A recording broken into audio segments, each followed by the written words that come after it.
আবুরে হুমকি দিতেছে তালা ভাঙসুসকে, আমাকে পারমিশন ছাড়া তালা ভাঙসুসকে। আবু বলছে কি তোর আমার পারমিশন ছাড়া তুই আমার দোকানে তালা দিসুসকে।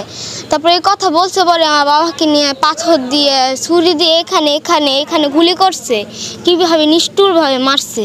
বলতে চাইতেছি সরকারকে যে আমার এতিম বানাইছে, আমি চাই না যার কাউকে এতিম বানাওক, যে কারোর বাপ হারাও কারোর বোনের ভাই হারাওক, এটা আমি আর চাই না। বাংলা বুকে চাঁদাবাজরা যদি না থাকে আমি এটাই চাই।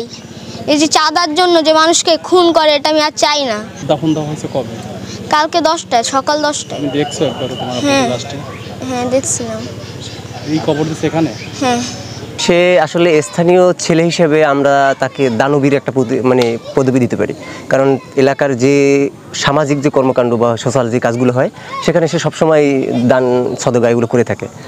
সর্বোপরি বিষয় হচ্ছে আমরা এই যে এলাকার যে এখন যারা আছি সবাই আমরা এই এলাকারই ছেলে, এখানেই বেড়ে ওঠা।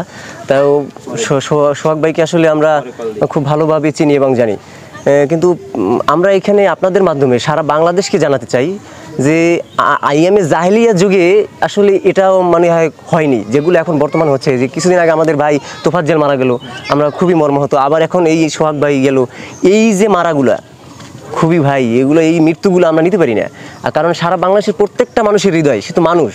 এই দল মত এটা আসলে আমি বুঝি না, কিন্তু একজন চাঁদাবাজের কোনোদিন দল হতে পারে না ভাই।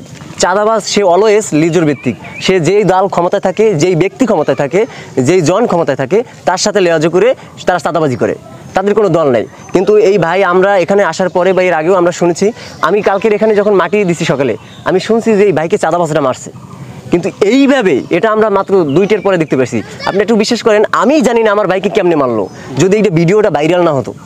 আর আমি যখন জানি না এই আমাদের ভাইয়ের যখন ভিডিও ভাইরাল না হয় থানায় গেছে মামলা নিতে চাই নাই, আমাদের লাশ আনতে অনেক সমস্যা হয়েছে। কিন্তু এই যখন ভাইরাল হলো আপনারা আসলেন, সবাই আসলো, এসপি স্যার ফোন দিয়ে কথা বললো।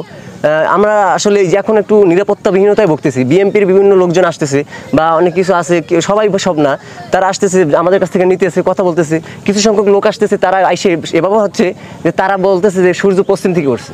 আমরা সবাই দেখছি সারা বাংলাদেশে যে এই লোকটাকে যুবদলের লোকজন পিটিয়ে পাথর মেরে এবং রাস্তায় নিয়ে মনে হয় যে বাচ্চারা যেভাবে ব্যাং নিয়ে মাইরে খেলে না ওই রকমের উল্লাস করছে।